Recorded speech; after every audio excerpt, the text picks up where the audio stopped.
ធ្លាប់តែឆាមឹកម្រេចខ្ចីដល់ថ្ងៃនេះមកឆាមឹកជាមួយពងទាប្រៃម្ដងបងប្អូនហើយរសជាតិគេឆ្ងាញ់ណាប្រៃផ្អែមហើយហឹលបានទឹកត្រជាក់ទៀតគឺត្រូវគ្នាមែនតើចាហើយមឹកនេះគឺខ្ញុំទិញមឹកស្អាតស្រាប់បងប្អូនខ្ជិលយកមកធ្វើចាមកកញ្ចប់គេមាន4ចាយើងយកមកលាងទឹកឲ្យស្អាតទៅយើងជាស្បែកយាអីខាងក្នុងនឹងចេញណាចាគីឡូមានពងអីជាប់ហ្នឹងជាចេញស្អាតមកព្រោះយើងយកទៅបំពងហ្នឹងខ្លាចវាផ្ទុះចាហើយឥឡូវនេះខ្ញុំកនវាសិនណាចាកនវាអញ្ចឹងមកហើយបន្តមកទៀតខ្ញុំកាត់ជាដុំទូចល្មមទៅហើយខ្ញុំយកទៅស្រោះហើយស្រោះហ្នឹងអត់យូរទេបងប្អូនស្រោះដើម្បីឲ្យវាចេញទឹកបើយើងយកទៅឆាទាំងអញ្ចឹងគឺឆាទៅចេញទឹកគឺអត់ឆ្ងាញ់ទេចាខ្ញុំស្រោះផ្លែតទៅដើម្បីកុំឲ្យវាធំឆ្អាបផងចាហើយបន្ទាប់ពីស្រោះមកនេះខ្ញុំដាក់ម្សៅចូលយើងប្រើម្សៅបំពងក៏បានប្រើដាក់ម្សៅពោតក៏បានដែរបងប្អូនដាក់អញ្ចឹងទៅក្លុកទៅខ្ញុំយកទៅ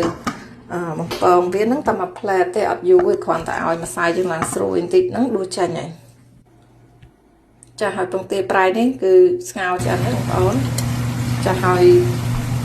ពងនេះគឺខ្ញុំដាក់ស្លឹកតើយមួយធាង2ទៅក្នុងខ្លាញ់ហ្នឹងដើម្បីឲ្យជួយកាត់ក្លិនណាចាហើយយើងអត់បំពងយូរទេតែដាក់ក្នុងខ្លាញ់យូរពេកធ្វើឲ្យសាច់មឹកហ្នឹងវាស្វិតវិញណាចាបន្តមកទៀតនេះខ្ញុំដាក់ butter ហ្នឹងហើយខ្ញុំខ្ទឹមហ្នឹងវាឈ្ងុយមកចាហើយដាក់ពងទាប្រៃមិញនឹងចូលទៅហើយថែមគ្រឿងទៅបងប្អូនមានអីគេនេះ oyster sauce ជាមួយនឹងស្ករខ្ចីហ្នឹង